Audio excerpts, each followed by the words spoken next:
Turn it on. Welcome back to HeadTrauma. Trauma! I'm Lee. Chaos. And he's always trauma. Trauma. I'm going to give him some trauma after this one. No. Oh. Trauma. Right. So what we're going to talk about today is the Gino Hernandez. If you don't know who Gino Hernandez was, he is a professional wrestler who died in 1986. He was, this is part of the Dark Side of the Ring Season 1. We had a request for it from one of our subscribers. We did. So we appreciate you doing that, and we appreciate you giving us anything you want us to run over. Absolutely. We're more than happy to do it. Absolutely. Again, leave a comment down below. Hit us up on our Twitter, Facebook, Instagram, any of our social media. Give us a thumbs up. Yeah. Subscribe. And the more thumbs up you give, the better our videos do. It also puts us in different categories. And right now, a lot of the stuff that deals with the Dark Side of the Ring, the stuff we did over Chris Benoit, is doing really well. So we've had more people request us do some stuff. So this is our part of do some stuff. Dark Side of the Ring Season 1. We like Dark Side of the Ring. It's cool stuff. So Gino Hernandez was a wrestler in WCCW, right out of Dallas, Texas here. Dallas, Texas! During the time of the Von Erichs, the Fabulous Freebirds, all that stuff going on here in the Dallas-Fort Worth area. He was a well-known wrestler. He was basically, I would say, kind of like the Ric Flair of WCCW. Yeah. All right. Gino, from what everybody said, is he was a really nice guy, but when he started to play the bad guy, he got over much better with him. But he also kind of fell into that thing where he became his character outside of the ring as well as inside of the ring. He lived it. He lived it, and he loved it. And everywhere he went, he was that guy. And so it probably, it added to his persona, because that's how Ric Flair lived too. Yeah, they basically he talked it, lived it, and they begged it. It was almost like watching a cut and paste there. Yeah. But obviously a little bit different, but it was almost like watching a cut and paste there, and it was actually pretty cool to have some insight to a local guy who was coming up that way, who had that type of charisma. It was kind of cool. And they figured he could go hang with anybody. His star was rising in the area. People in other this was during the time when it was still territories. It wasn't quite as big, even though Vince McMahon was starting to take over. It still wasn't that big yet. He hadn't bought everybody up. Yeah, he hadn't taken over everything. So Gino was the bad guy. People hated him. He lived the lifestyle, though. He wore the nice clothes. He had the nice watch. And it wasn't just a setup. He actually had these things. Right. Nice cars. Yeah. He went out to all the nice clubs, knew everybody. Wore the best suits. Yeah. Everything he did was over the top, because he was not just playing the character in the ring. He started to be the character outside of the ring. That's right. And, being at the 80s, coming out in the 70s, you go into the 80s, Gino also liked to do the best drugs. Yeah. Unfortunately. But hey, that's the life, right? And it goes, he lived it, he loved it, he liked to live fast, he personified that type of character, but he was an amazing performer in the ring too. Yeah, and from time to time it really got rough on him, like his daughter said, when she would go watch her dad when she was young, and he would be out there being the bad guy, and she didn't know what to think, because that's not her dad. Right. Right. But that's the... Like somebody, like she'd see a girl come up and say, "Hey, will you sign my poster?" And he would take it. And, he'd be the bad guy. He'd take it. He'd rip it in half, and he'd be like, "Get out of here!" And he'd walk off, and she'd be like looking at him like, "Whoa, wait a minute, who's that?" And they said people would throw pennies at him, because he would always tell them, "You ain't got a penny enough to get me to do anything," and they just throw pennies at him. But he got his persona over, and he was not just good on the mic and getting people to believe what he did. He was a good wrestler. Yeah, he was. They even said things like, he could match up with the stars of that time, which were getting over big, which were like Hulk Hogan and Macho Man Randy Savage and Roddy Piper, different people through that era, and they thought, he could match up well. Well, he also tag teamed a little bit here and there. Well, we know that if you're from this area and you're a wrestling fan, you know that him and Gentleman Chris Adams were a thing. They were a tag team. They were together. They did, they worked together until they had a split, and like they said, Chris Adams has his own demons, and we'll talk about that on another time. But during this time where he blinded Chris Adams, and they played the whole game up. Chris Adams kept the stuff on his eyes. His wife would take him everywhere he goes, that he actually threw acid in his eyes. And people would go after Gino in public, trying to kill him, scratch his car, do the thing. So he was getting over. And during that time, people believed it so much that when he was out, they thought that's who it was. And like we said before, he did begin to play to that gimmick a little too much. Yeah. It became a little too real in his life. So even his mom said, his mom said, he'd come home and he'd be that way, he'd be that way around me. And I'd say, look, I know who you are. You don't have to act that way around me. It just became a part of him eventually. Yeah. So he had real struggles with that, be able to go back and forth. Now, Gino really got into some dark stuff as times were going. He did. And his drug problem escalated. His drinking and party escalated. I mean, he would still go wrestle, but a lot of times he'd be high. Right. So high that, the other guy would have to do everything because he couldn't keep up. Right. And the drug dealers became his friends. Those are the people he hung out with. He didn't even hang out with some of his wrestling friends, maybe at wrestling and maybe if they were on the road. But most of the time when he was home, it was the drug dealer that he spent time with. Yeah, definitely. Definitely. Now, he got so deep into this whole, into drinking and partying. He got so deep, and he starts hanging out with these drug dealers. They're traffickers. That's what was going on that scene at that time. And he's having a good time. He's partying. He's doing a lot of cocaine. Okay, he's drinking a lot. Well, he starts to go through this period of paranoia. Right, like what he said. Yeah. He said he saw somebody, sitting in the back of his car and had a knife, or somebody was going to try to kill him, things like that. Now we all know, like, he played his character to the point, right, where people would be mad at him and things like that. But even the promoter, at the time was like, I don't think. Yeah, I think you're just, you're over worried, man. I don't think anything's going on. Or anything like that. But he found himself getting deeper and deeper into that whole drug ring, and then we found out something interesting there towards the end, didn't we? Yeah. So he got, and I get that people get paranoid that are on drugs, and anything can be addiction. Doesn't matter what it is. That's right. And eventually people get paranoid. Now, I've never done drugs, but I've seen people on them. I've seen their paranoia. I've seen them get hateful and angry with people that they usually love. Absolutely. All over the fact that they needed something. Yeah. And Gino was getting that way.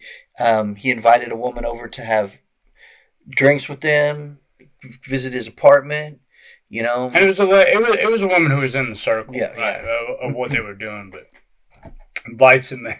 invites her in. She goes in to have drinks with him and whatnot. Says he walks right over to the cabinet, pulls out a bowl out of the cabinet, and the bowl is just filled with cocaine. Starts to use the cocaine, and then immediately, pulls out a gun, right? And he's freaking out. Like he's constantly pacing back and forth, looking outside. He thinks somebody's coming after him, right? He turns on the water in the house, tells her to keep the thing. He's turning on the stereo. So he's he's afraid somebody's listening. Well, the whole problem is just his paranoia. But we come to find out that he was also helping the drug dealers sell drugs. Right. So he wasn't only, because back then they made some, but wrestlers in this area, you had to be a big name like the Von Erichs. But even as he was building, he was doing all right, but not well enough to have some of the stuff he had. Yeah. So he was also dealing to some of the wrestlers and to some other people. So he got involved in this. he wasn't just he wasn't an unwilling participant in just doing the drugs. He knew what was going on. He was getting into it, and he was collecting some money from it. Which also goes to say, obviously he was making some money being a wrestler, but living that lifestyle he was living. I mean, he was living that lifestyle. And I'm sure the drug money helped him live that lifestyle a little bit. Had to have. I don't know that for sure, but I'm pretty sure it had to have. But they also said when he was hanging out with the drug dealers and stuff, they paid for everything. Yeah. They liked being around Gino. And Gino, girls came around because Gino was around. He was popular. People in the area knew who he was. They loved him. Yeah. So he was already popular, so it just helped them out even more. Yep. So they enjoyed hanging out with him, and they had a good time with him. Now, one night, Gino goes out and he gets real wasted. He leaves this club with a couple of airline stewardesses to go back and party. Yeah. Right? So, what they do is they go back to the house. I guess they're partying. But all of a sudden, for a few days, nobody hears from Gino. Yep. Can't find him. Don't know where he's at. At this point, he's missed, 2 shows, right? Yeah, 2 shows. He missed 1 show, and the promoter said, hey, look, man, he's probably just got, too wasted, whatever it was, right? And then he missed another show, and he missed it, and he missed a show in Houston, which, that's more of a local scene, right? That's where more of his fans are going to be, or, whatever you want to call them, right? And he missed a show in Houston. That's when he started to kind of worry. Yeah. Yeah. So then they decided to check in on him, and they found Gino face down on his floor in his bedroom. Yep. Dead. Yep. Now, he had been dead, 3 or 4 days? 3 or 4 days. I said the body was decomposed so much that he had, he'd probably been dead about 3 or 4 days. Yeah. So, and at first, a lot of people, even his family, thought Gino had been murdered. Right. Which a lot of people speculated because, of the paranoia, always worried about the drug. And he hung out with drug dealers all the time. So he knew a lot more about stuff that was going on. And I don't know, maybe they thought people were talking. And for the longest time, a lot of us who were wrestling fans who've ever read about this story thought the same way, that Gino was murdered. Yeah. But turns out, so let's backtrack a little bit before we get into this, right? They're setting this whole thing up like there's some conspiracy theory going on and Gino got murdered, okay? His mom has been freaking out for 30 years, worrying that Gino owed somebody money or something like that, and that at any moment she could just get killed, right? Mm-hmm. Turns out it wasn't the case at all. Yeah. She was pretty paranoid. John Royal, I guess, was the drug dealer at the time. So he was the drug dealer at the time, and she just mentioned the guy in the cowboy hat. This is a guy that Gino had been hanging out with, him and his little circle of friends there. That's how they were all running drugs, that sort of thing.